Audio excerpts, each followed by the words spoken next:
was hearing that it was probably going to be the hottest day of camp, but that wasn't the issue. It was pretty windy out there, got a nice little breeze, but for the most part, tell that chemistry is definitely starting to build.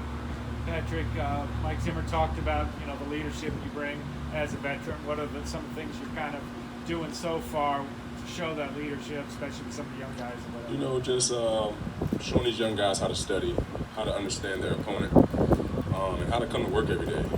How important it is to make sure you put not only good film on the on tape on the football field, but understanding how to study as well. Because a lot of guys can get in the game and they can be a deer in headlights, but if you understand what's coming at you, the game will slow down for you. So just like today, I was talking to Chris Boyd, having him understand the different releases that receivers can give you, and he was like, "Wow, I never looked at it that way." So I feel giving these young guys those type of nuggets will definitely slow their game down a lot to help them improve. Speaking of Boyd, Mike Zimmer said that Boyd and the younger guys watching Zim coach you in turn helps coach them in a different way. So they didn't have that same sort of veteran leadership last year. How have you noticed that kind of like wearing off on them? It's great. When a coach is able to coach up a veteran and a veteran is able to take that in, that goes to that gives those young players a kind of in light that everybody's coachable. The coach is just not on the young guys. He's just not coaching up the young guys. He's coaching up everybody, because at the end of the day, I say this all the time, we're going to need every hand in the pile. So if you're able to take that coaching and apply it on the field, you'll be a much better player.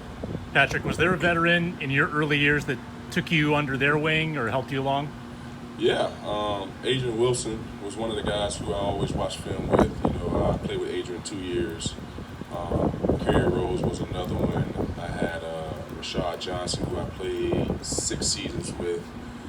And just being under those guys' wings and just them showing me how the game is played. With me being a top 5 draft pick, I was always relying on my athletic ability. And once I started studying film, having the right practice habits, that's when the game started to slow down for me. And like my personal coach now, Rod Hood, always tell me, you don't want to walk away with the game with all this knowledge and not able to give it back. So that's what I want to do. I want to continue helping these guys, give them any nuggets or tips that I can give them to help them improve their game and also help the team better.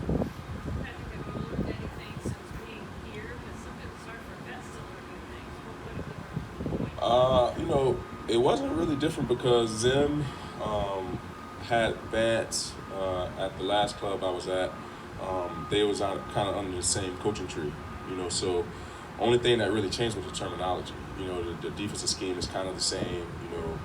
Heavy pressure, a lot of man-to-man, a lot of pressure on the corners, and that's what I'm used to. So coming here, it was just all about learning the new terminology and understanding, the different players we have here now, because obviously every player is able to do something different. So the terminology and learning my new teammates.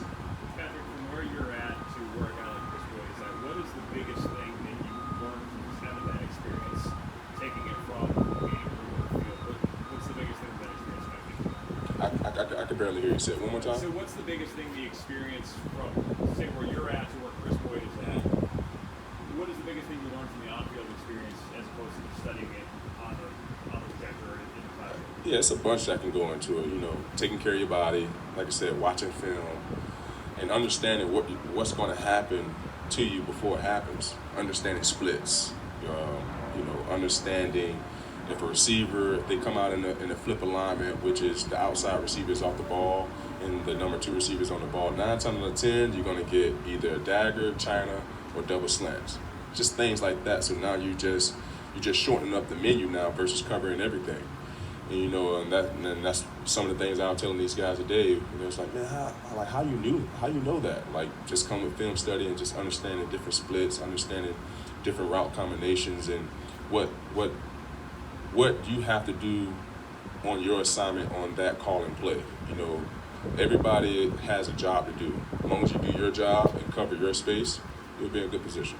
Is that from just studying film long enough, or is it studying film and then seeing it play out the same I got 168 games under my belt, so it definitely comes with experience and also studying film at the same time. I know you didn't get to see Cameron Dantzler, obviously last year he wasn't practicing this spring, but did he come back looking bigger just in these last 5 weeks? I know Zim said he's not quite physically where he wants him to be yet, but just him playing on opposite you yesterday.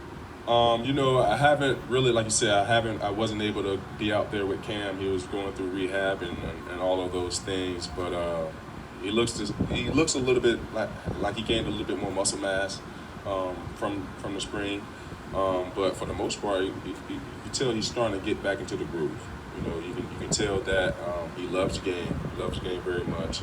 He's a competitor, and as a defensive back, you can't ask for much more than that.